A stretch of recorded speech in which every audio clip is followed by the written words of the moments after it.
रक्त रंजित इतिहास के स्वर्णिम पृष्ठ इस YouTube चैनल में आप सभी का हार्दिक स्वागत है।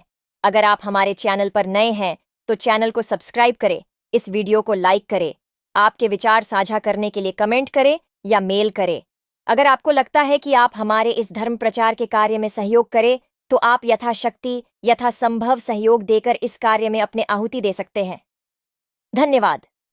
राष्ट्रभाषा हिंदी और देवनागरी लिपि लेखक डॉक्टर भवानीलाल भारतीय, प्रस्तोता प्रियांशु सेठ, डॉक्टर विवेक आर्य, डॉक्टर ब्रजेश गौतम जी।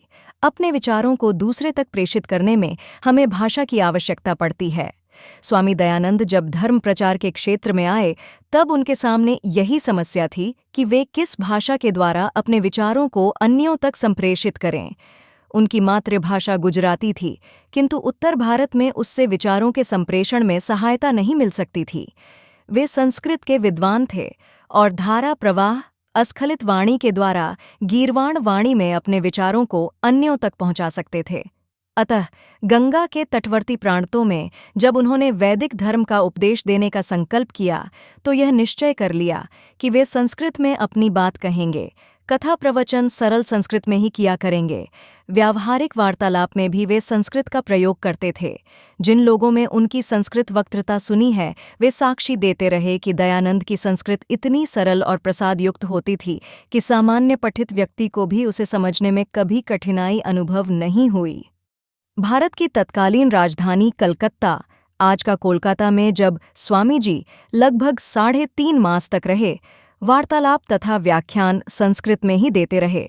यहाँ उन्हें नवविधान ब्रह्म समाज के नेता बाबू केशव चंद्र सेन ने परामर्श दिया कि अपने विचारों को अधिकतम जनता तक पहुँचाने के लिए हिंदी में व्याख्यान देना अधिक समीचीन है, क्योंकि यह भाषा भारत के जनसाधारण की भाषा है और सर्वसामान्य इसे भलीभांति समझा जाता है।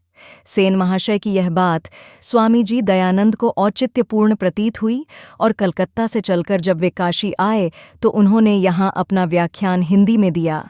भाषा को लेकर दयानंद की दूरदर्शिता इस तथ्य को अनुभव करने में है कि उन्होंने 19वीं शताब्दी में ही यह अनुभव कर लिया था कि यदि कोई धर्माचार्य तथा समाज सुधारक भारत के अधिकतम लोगों तक अपनी बात पहुंचाना चाहता है तो उसे हिंदी का सहारा लेना होगा।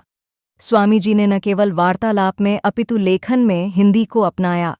कुछ अपवादों को छोड़कर उनके अधिकांश ग्रंथ साधु हिंदी में लिखे गए हैं तथा उनका सुदीर्घ पत्राचार भी हिंदी में ही है। भाषा विचाराभिव्यक्ति का माध्यम तो है ही, उसके द्वारा शिक्षण का कार्य भी होता है। मुस्लिम शासन में राजभाषा फारसी रही और आभिजात्य वर्ग के बालक भी फारसी पढ़ते थे। साधारण जनता अपने बच्चों को ग्रामीण पाठशालाओं में भेजती, जहां नागरी का अभ्यास कराया जाता। उस समय हिंदी को उपहास में भाखा भाषा कहा जाता और वह पंडिताऊ बोली प्रायः अशिक्षित जनों की भाषा समझी जाती थी। स्वयं को रोशन ख्याल मानने वाले लोगों में उर्दू फारसी का चलन था और शीन काफ से दुरुस्त उर्दू बोलने वाले सभ्य और तहजीब वाले माने जाते थे।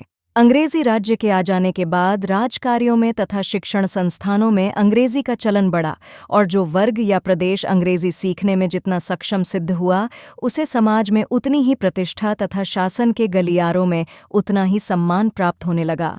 अब राजकीय शिक्षणालयों में शिक्षण का माध्यम भी अंग्रेजी हो गया और हिंदी का पठन पाठन ग्रामीण पाठशालाओं तक सीमित रह गया।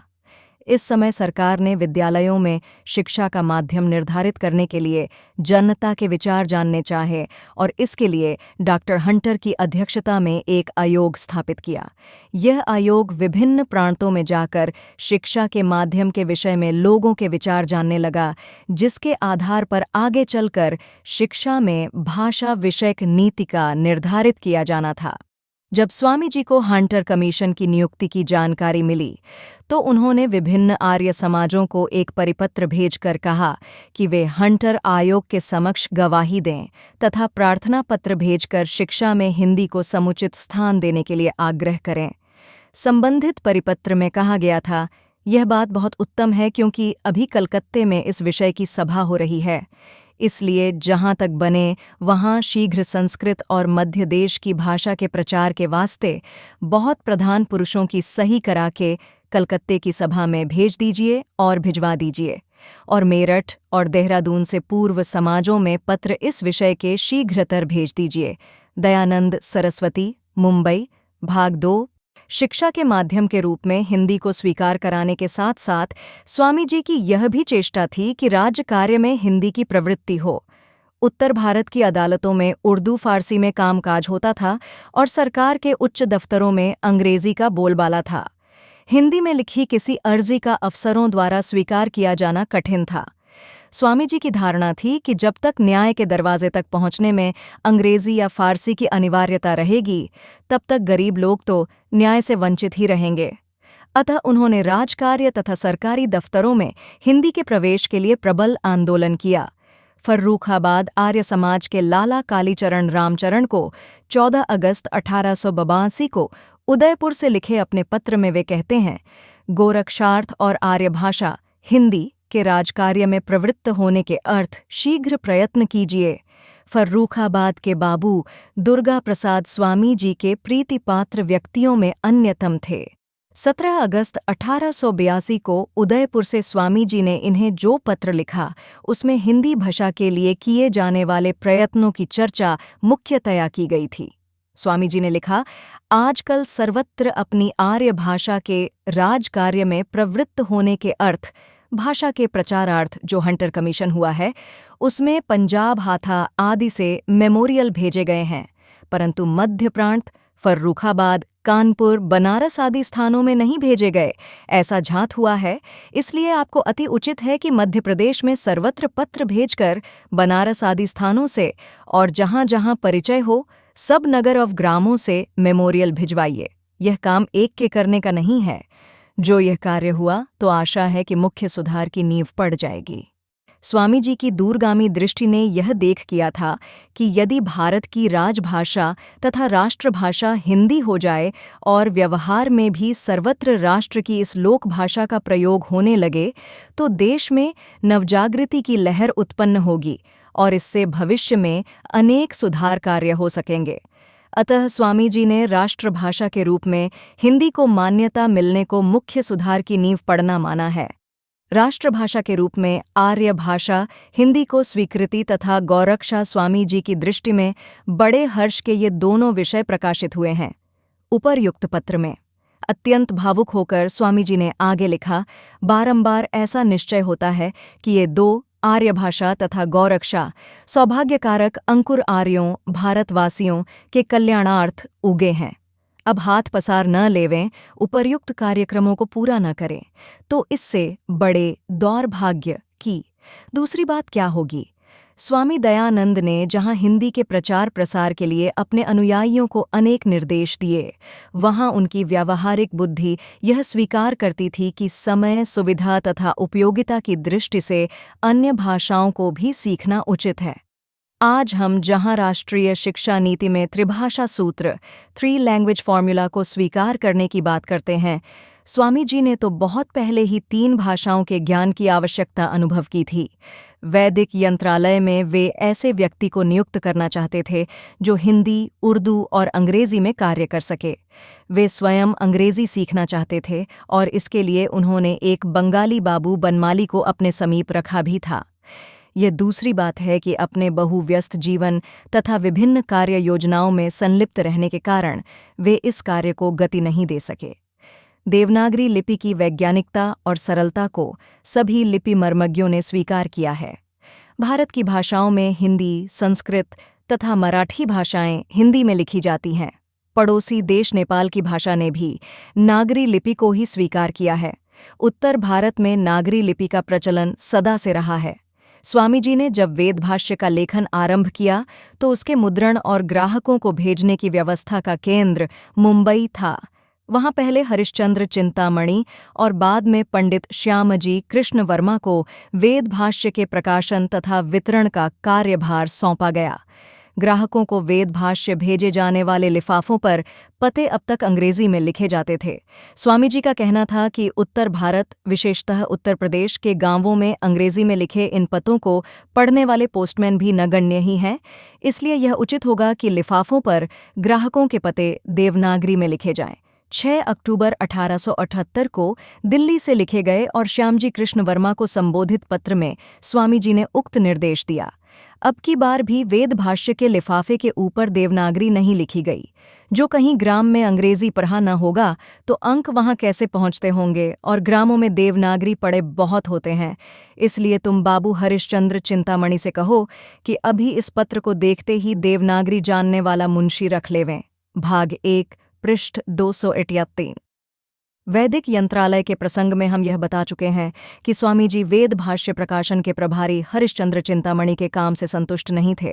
उक्त पत्र लिखने के एक सप्ताह बाद 14 अक्टूबर 1878 को उन्होंने एक अन्य पत्र पुनः श्यामजी को भेजा और ताकीद की कि वेद भाष्य के काम का तुम ही प्रबंध करो, वह किसी देवनागरी वाले को वहां रखा दो, क्योंकि बाबू हरिश्चंद्र चिंतामणि जी अंग्रेजी में भी लिखते हैं तो भी छेदीलाल को शादीलाल लिख देते हैं। भाग 1 पृष्ठ 315।